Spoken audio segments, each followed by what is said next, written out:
sent souvent épuisé, sans réellement comprendre pourquoi. Sur cette histoire de Bob, jeune entrepreneur de 27 ans, une histoire inspirante, une leçon de vie. Il s'appelait Bob. Pendant longtemps, il a cru que pour réussir en freelance, il fallait être le meilleur, le plus rapide, le plus compétent. Celui qu'on remarque dans les classements, les groupes Facebook, les forums. Il avait cette obsession de la comparaison. À chaque fois qu'il voyait un autre freelance plus avancé, il avait ce doute. Toi, tu n'en fais pas assez. Mais un jour, il s'est arrêté. Et il a compris que dans cette course à la perfection, il était en train de perdre quelque chose de bien plus précieux que le temps. Il perdait sa paix. Laisse-moi t'expliquer.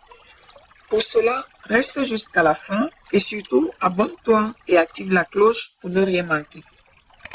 Quand Bob commence en freelance, tout semblait possible. Il ressent cette excitation, ce mélange de peur et de liberté.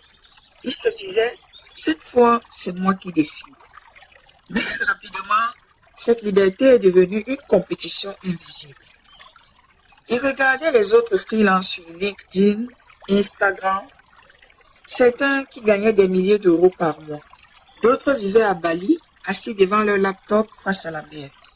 Et lui, il se demandait, qu'est-ce que je fais mal? Alors, il s'est imposé un rythme fou. Il a commencé à bosser le week-end, à refuser de décrocher, à comparer les tarifs, à douter même de chaque client perdu. Son ordi était devenu enfin son refuge, mais surtout sa prison. Il voulait apprendre toutes les compétences possibles.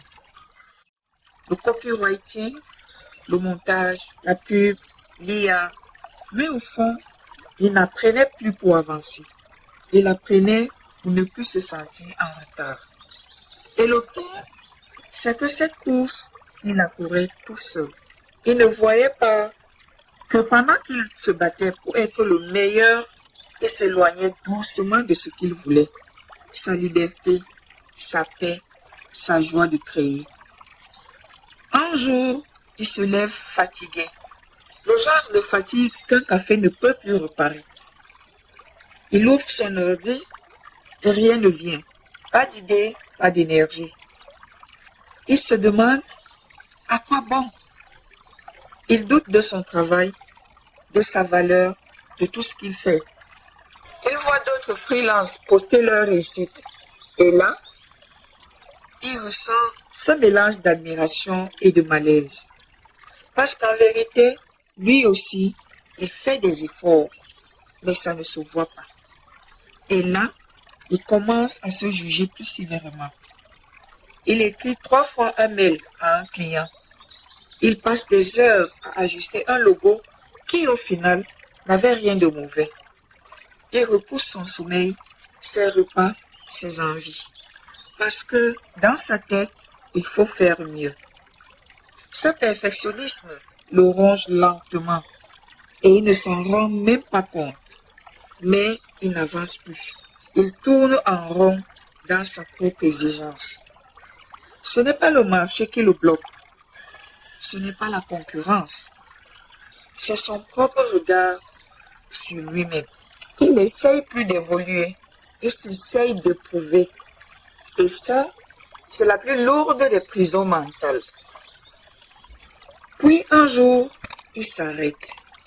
Il ferme l'ordi, il s'éloigne un peu. Il regarde autour de lui. Là, il réalise quelque chose de simple mais puissant. Personne n'attend de lui qu'il soit le meilleur.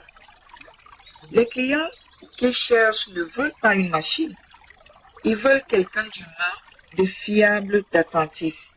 Quelqu'un qui écoute, qui comprend, qui crée avec le cœur.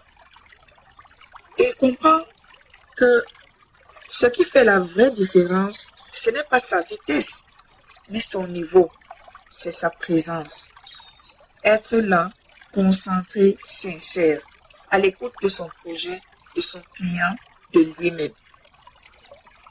Et il découvre que Il n'a pas besoin d'être un génie pour avancer. Il a besoin de cohérence, de patience, de se choisir, même quand tout le pousse à courir.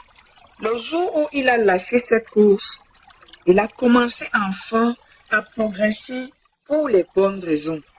Pas pour prouver, mais pour grandir. Et c'est là que le freelancing redevient ce qu'il aurait dû toujours être, un espace de liberté, pas de compétition. Alors non, ne gâche pas ton temps à vouloir être le meilleur en freelance. Parce que ce temps-là, c'est celui que tu pouvais utiliser pour devenir toi-même. Le plus meilleur, c'est souvent celui qui dure plus, pas celui qui brille le plus vite. Celui qui apprend à respirer entre deux projets, à dire non à un client, à se féliciter d'avoir fait de son mieux. Et tu sais quoi? C'est toi-même là, sincère, imparfait, mais vrai, il finit toujours par attirer ce qu'il mérite. Alors, travaille bien, oui, sereinement, mais travaille en paix. Parce que au fond, la vraie réussite d'un freelance, ce n'est pas d'impressionner les autres, c'est de ne plus se perdre soi-même. Si cette vidéo t'a parlé, alors lève un pouce bleu, laisse un commentaire et abonne-toi pour apprendre à être plus productif sans pression.